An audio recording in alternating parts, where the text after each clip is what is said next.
സുഹൃത്തുക്കളെ, ഞാനിന്ന് നിങ്ങൾക്ക് വേണ്ടിയിട്ട് ഒരു പരിപ്പ് കറി ഉണ്ടാക്കുകയാണ്. ആ പരിപ്പ് കറി എന്ന് പറഞ്ഞു കഴിഞ്ഞാൽ നമ്മൾ മലയാളികൾ എത്ര പേര് കഴിച്ചിട്ടുണ്ടാവും എന്ന് ചോദിച്ചു കഴിഞ്ഞാൽ ഗൾഫിൽ ജീവിച്ചിട്ടുള്ള ഓരോ മലയാളികളും കഴിച്ചിട്ടുള്ള പരിപ്പ് കറിയാണ്. ആ പരിപ്പ് കറിക്ക് ഉഷ്ണത്തിൻ്റെ, തണുപ്പിൻ്റെ, വേദനയുടെ, വിയർപ്പിൻ്റെ, സ്നേഹത്തിൻ്റെ, ആത്മബന്ധത്തിൻ്റെ ഒക്കെ രുചിയുള്ള ഒരു പ്രത്യേകതരം പരിപ്പ് കറി. നമ്മളെ ഈ കൊച്ചു കേരളത്തിൽ നിന്ന് പ്രവാസം സ്വീകരിച്ചിട്ടുള്ള എല്ലാ മലയാളികളും കഴിച്ചിട്ടുള്ള ഒരു പരിപ്പ് കറിയാണ്. നിങ്ങളെല്ലാവരും ഇപ്പം ആടുജീവിതമൊക്കെ കണ്ടിട്ട് ഓരോ പ്രവാസിനെയും വിലയിരുത്തിയിട്ടുണ്ടാവും, പ്രവാസ ജീവിതം എന്താണെന്ന്.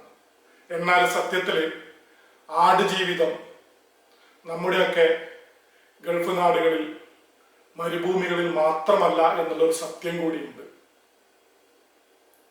വീടുകളിൽ, കഫ്റ്റേരിയകളിൽ, സൂപ്പർ മാർക്കറ്റുകളിൽ, ഹൈപ്പർ മാർക്കറ്റുകളിൽ, ഷോപ്പുകളിൽ, വലിയ വലിയ ഗോഡൌണുകളിൽ ഒക്കെ ആടുജീവിതങ്ങൾ നടക്കുന്നുണ്ട്. അവരുടെ ഒക്കെ പ്രധാനപ്പെട്ട ആഹാരങ്ങളാണ് കുബൂസ്. മലയാളികൾ ഒരു പക്ഷേ കുബൂസ് കേട്ടിട്ടുണ്ടാവും. ഇപ്പോഴാണ് അൽഫാമും കുഴിമന്തിയും ഒക്കെ സ്ഥാനം പിടിച്ചത്. അതൊക്കെ പിടിക്കുന്നതിന് മുന്നേ ഞങ്ങളുടെ എല്ലാം, അതായത് പ്രവാസികളുടെ എല്ലാം ഞരമ്പിലൂടെ ഓടിക്കൊണ്ടിരിക്കുന്ന രക്തത്തിൽ ഈ പരിപ്പ് കറിയുടെ ഒരു പ്രധാനപ്പെട്ട അംശം കൂടി ഉണ്ടായിരുന്നു. പ്രവാസത്തിലേക്ക് പോകുന്ന മലയാളികൾക്ക് ഒരുപക്ഷെ പച്ചരിച്ചോറ് അത്ര പദ്യമല്ല. പക്ഷെ നിർബന്ധത്തിന് വഴങ്ങി, സാഹചര്യങ്ങളുടെ സമ്മർദ്ദം മൂലം ഓരോ മലയാളികളും തിന്നുകൂട്ടിയ പച്ചരിച്ചോറിന് ഒരു കണക്കുമില്ല എന്നുള്ളതാണ് സത്യം. പ്രവാസ ജീവിതം എന്ന് പറയുമ്പോൾ എല്ലാവരും തെറ്റിദ്ധരിക്കുന്നത് എല്ലാവരും കോടീശ്വരന്മാരാണ്, എല്ലാവരും ഭയങ്കര പൈസ ഉണ്ടാക്കുന്നവരാണ്, പൈസ ഇങ്ങനെ കുലുക്കി ചാടിക്കുന്നവരാണ് എന്നൊക്കെയാണ്. അല്ല എന്നുള്ളത് ഈ അടുത്ത കാലത്തൊക്കെ നമ്മൾ മനസ്സിലാക്കിയിട്ടുണ്ട്. എന്നാൽ 24 വർഷം മുന്നേ പ്രവാസ ജീവിതമായിട്ട് ഖത്തറിലേക്ക് പോകുമ്പോൾ ഒരു വെള്ളം ചൂടാക്കാൻ പോലെ എനിക്കറിയില്ലായിരുന്നു. തിരിച്ചു വരുമ്പോഴേക്ക് ഞാൻ പാചകത്തിൻ്റെ എല്ലാ സാധ്യതകളും പഠിച്ചിരുന്നു. അതെൻ്റെ ഒരു പക്ഷേ എൻ്റെ ആ പ്രത്യേക ജീവിത രീതികൾ കൊണ്ടോ അല്ലെങ്കിൽ എൻ്റെ സാഹചര്യങ്ങൾ കൊണ്ടോ ഒക്കെ ആയിരിക്കും. ഞാൻ എപ്പോഴും വിലയിരുത്തിയിട്ടുള്ള ഒരു പ്രവാസിനെ ഒരു സൈനികനോട് തുല്യമായിട്ടാണ്. ഒരു സൈനികൻ അവൻ്റെ വീട്ടിൽ നിന്ന് പോയി കഴിഞ്ഞാൽ ഏത് സമയത്താണ് ഭക്ഷണം കിട്ടുക, എന്തൊക്കെയായിരിക്കും അവൻ്റെ ജോലി, ഇന്ന് എവിടെയായിരിക്കും കിടന്നുറങ്ങുക, ഇന്ന് ഞാൻ എന്ത് ഭക്ഷണം കഴിക്കും, എനിക്ക് എന്ത് ഭക്ഷണം കിട്ടും എന്നൊക്കെ ചിന്തയിൽ ആൾക്കുന്ന ഒരുപാട് സൈനികരുണ്ട്. കാരണം അവരുടെ ജീവിതവും ഞങ്ങളുടെ ജീവിതവുമായിട്ട് വലിയ വ്യത്യാസമൊന്നുമില്ല. ഈ ഞാൻ നിങ്ങളുടെ മുന്നിലേക്ക് അവതരിപ്പിക്കുന്ന പരിപ്പ് കറിക്ക് ഓരോ അമ്മമാരുടെയും ചിലപ്പോൾ അവരുടെ ആത്മാവിൻ്റെ വേദനകളുണ്ട്. ആ പരിപ്പ് കറി നിങ്ങളുടെ മക്കൾ കഴിച്ചിട്ടുണ്ടാവാം, അല്ലെങ്കിൽ നിങ്ങളുടെ ഭർത്താവ് കഴിച്ചിട്ടുണ്ടാവാം, അല്ലെങ്കിൽ നിങ്ങളുടെ സഹോദരൻ കഴിച്ചിട്ടുണ്ടാവാം. ഒന്നുമില്ല, ഒരു സാധാരണ പരിപ്പ് കറി. ആ പരിപ്പ് കറി എങ്ങനെ ഉണ്ടാക്കുന്നു എന്ന് ചോദിച്ചു കഴിഞ്ഞാൽ, എന്താണ് നിങ്ങൾ പരിപ്പ് കറി മാത്രം ഉണ്ടാക്കുന്നു എന്നൊക്കെ ചോദിച്ചു കഴിഞ്ഞാൽ അതിന് അനേകായിരം ഉത്തരങ്ങൾ പറയാൻ വേണ്ടി പറ്റും. ഒന്ന്, ഏറ്റവും എളുപ്പം അത് പാചകം ചെയ്യാമെന്നുള്ളതാണ്. വളരെ വേഗത്തിൽ വെന്ത് കിട്ടും. ഏത് തിരക്കിൻ്റെ ഇടയ്ക്കും നമുക്ക് ഒരു 10 മിനിറ്റ് കൊണ്ട് ഒരു പരിപ്പ് കറി ഉണ്ടാക്കാം. അപാര ടേസ്റ്റാണ്, പ്രത്യേകിച്ച് വിഷമം കൂടി വരുമ്പോൾ. അത് നമ്മൾ പച്ചരി ചോറിലേക്ക് ഒഴിച്ചിട്ട് കഴിക്കുമ്പോൾ ഒരു സുഖം ഭയങ്കര. നമ്മളിങ്ങനെ വേർത്തൊലിക്കുന്നുണ്ടാവും, അല്ലെങ്കിൽ തണുത്ത് വരച്ചിട്ടുണ്ടാവും. ആ പരിപ്പ് കറിയിലെ പ്രധാന ചേരുവകൾ മറ്റൊന്നുമല്ല, കൂടുതലൊന്നും ഉണ്ടാവില്ല. ഒരു 2 തക്കാളി, കുറച്ച് ഉള്ളി, 1-2 പച്ചമുളക്, കുറച്ച് ഉപ്പ്, ചിലർ കുറച്ച് മഞ്ഞപ്പൊടി ചേർക്കും. അത് കൂടുതൽ ആഡംബരമാകുമ്പം നമ്മൾ ആ പരിപ്പ് കറിയിലൊന്ന് വറവിടും, ചുവന്ന മുളകും കടുകെല്ലാം ഇട്ടിട്ട്.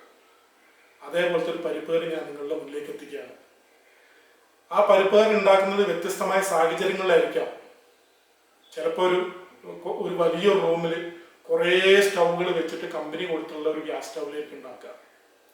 അല്ലെങ്കിൽ ഒരു ചായ്പിൽ, ചിലപ്പം ഒരു സാമാന്യം നല്ല കിച്ചണിൽ, എല്ലാ കിച്ചണുകളിലും എല്ലാ അടുപ്പുകളിലും മലയാളികളുടെയും ഏഷ്യക്കാരുടെയും ഒക്കെ പരിപ്പ് കറി കിടന്ന് തിളയ്ക്കുമ്പോൾ ഇത് പെട്ടെന്ന് കഴിച്ചിട്ട് അടുത്ത ഡ്യൂട്ടിക്ക് പോകണമല്ലോ എന്നുള്ള ചിന്ത അവനെ മറ്റൊരു കറി ഉണ്ടാക്കാതിരിക്കാൻ വേണ്ടിയിട്ട് പ്രേരിപ്പിക്കുന്ന സംഭവമാണ് ഈ പരിപ്പ് കറി. നമ്മളിവിടെ മസൂർ ദാൽ മൈസൂർ ദാൽ ഒക്കെ പറയുന്ന ചുവപ്പ് കളറുള്ള പരിപ്പ്.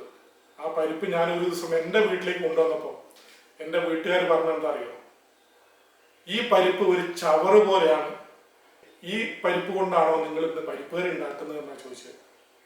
നമ്മൾ മഞ്ഞ പരിപ്പൊക്കെ അല്ലേ കണ്ടിട്ടുള്ളൂ, ഏറ്റവും കൂടുതൽ സാമ്പാറിലൊക്കെ ഉപയോഗിക്കുന്ന പരിപ്പ്. അതല്ലാണ്ട് ഒരു പരിപ്പ് ഇവിടെയൊക്കെ ഓടുന്നുണ്ട്.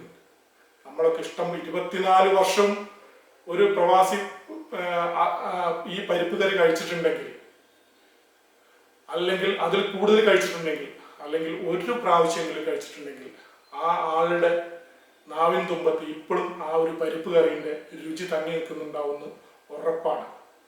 ഈ പരിപ്പ് കറി 100% ഒരു പ്രവാസിയുടെ വേദനയുടെ, കണ്ണീരിൻ്റെ, ഞാൻ നേരത്തെ പറഞ്ഞ പോലെ സന്തോഷത്തിൻ്റെ ഒക്കെ ആകെ തുകയായിട്ടുള്ള ഈ പരിപ്പ് കറി ഞാൻ നിങ്ങളുടെ മുന്നിലേക്ക് സമർപ്പിക്കുമ്പോൾ ചിലപ്പോൾ നിങ്ങൾക്ക് തോന്നും ഈ പരിപ്പ് കറിക്ക് എന്താ പ്രത്യേകത. നിങ്ങൾ ഈ പരിപ്പ് കറി കാണുന്ന ഓരോരുത്തരും ആരെങ്കിലും നിങ്ങളുടെ പ്രവാസ ജീവിതത്തിലുണ്ടെങ്കിൽ അവരോട് ഇന്ന് തന്നെ വിളിച്ചു ചോദിക്കുക, നിങ്ങൾ ഇങ്ങനത്തെ ഒരു പരിപ്പ് കറി വെച്ചിട്ടുണ്ടോ, നിങ്ങൾ ഇങ്ങനത്തെ ഒരു പരിപ്പ് കറി കഴിച്ചിട്ടുണ്ടോ, നിങ്ങൾക്ക് അതിനുള്ള സാഹചര്യം ഉണ്ടായിട്ടുണ്ടോ, എന്തുകൊണ്ടാണ് നിങ്ങൾ ആ സാഹചര്യത്തിൽ മാറാത്തത്, എന്തേ നിങ്ങൾക്ക് ആ സാഹചര്യം കിട്ടാത്തത് എന്ന് ഓരോരുത്തരും വിളിച്ചു ചോദിക്കണം. ആടുജീവിതങ്ങൾ മരുഭൂമികളിൽ മാത്രമല്ല എന്ന് ഓർമ്മിപ്പിച്ചുകൊണ്ട് എൻ്റെ പരിപ്പ് കറിയിലേക്ക്, സ്നേഹത്തിൻ്റെ പരിപ്പ് കറിയിലേക്ക്, സന്തോഷത്തിൻ്റെ പരിപ്പ് കറിയിലേക്ക്, വിഷമങ്ങളുടെയും യാതനകളുടെയും കൊടിയ ക്രൂരതയുടെയും പരിപ്പ് കറിയിലേക്ക് നിങ്ങളെ ഓരോരുത്തരെയും സ്വാഗതം ചെയ്യാണ്. കാണുക. നിങ്ങളുടെ അഭിപ്രായങ്ങൾ നിർബന്ധമായിട്ടും കമൻറ്റ് ബോക്സിൽ എഴുതുക. ഈ ചാനൽ ആദ്യമായിട്ടാണ് കാണുന്നതെങ്കിൽ എന്നെ സപ്പോർട്ട് ചെയ്യുക.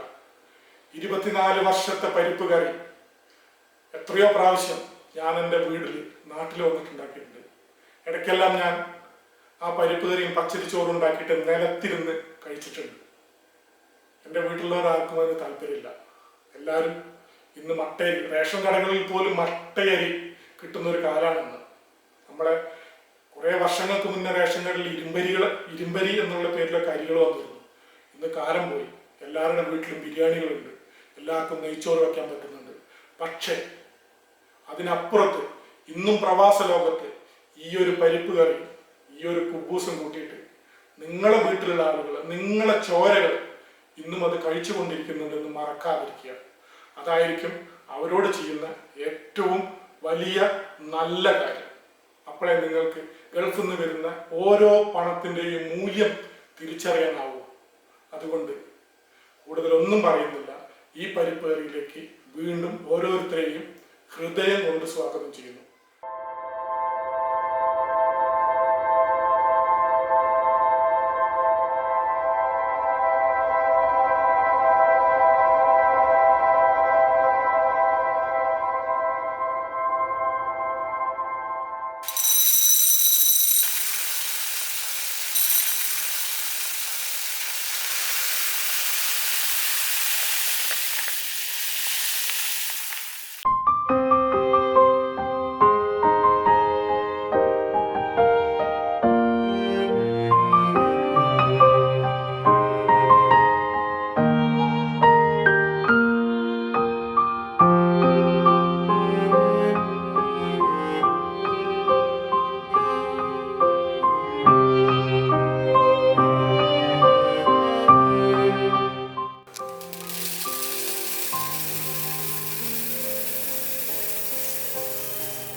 നന്ദി.